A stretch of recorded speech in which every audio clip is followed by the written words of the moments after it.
Marahil ay napakalinaw na ang mensahe ng ating mga kamanggagawa kung bakit kami nagsama-sama sa ngayon. Hindi na namin masikmura at sinusukan na namin ang kalakaran ng ating gobyerno na sa tuwi-tuwi na ay magkaroon ng readjustment sa mga kapitalista. Ang sinasangkalan at sinasakripisyo ay mga karapatan at kagalingan ng manggagawa. Kami po sa Partido ng Manggagawa ay naniniwala ng order nga ni Secretary Baldos ay hindi matuwid na order.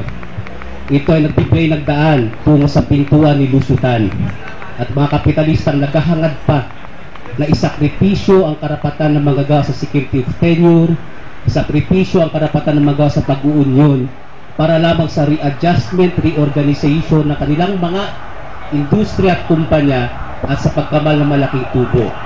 Kaya kami nagkakaisa sapagkat hindi namin dapat pahintulutan ito sapagkat hindi ito nagbibigay ng magandang buhay sa mga manggagawa.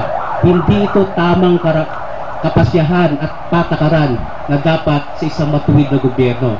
Ang malaking challenge dito sa unity namin ay dapat pabalik pa rin ang desisyong ito ni Baldos at hamunin ang gobyerno ni Noynoy. Tara na, sa matuwid na landas, ipagtanggol natin ang karapatan ng manggagawa. Yan ang daan sa pag-unlad sapagkat manggagawa lamang ang nagpapaunlad, nagbibigay ng yaman sa ating bayan.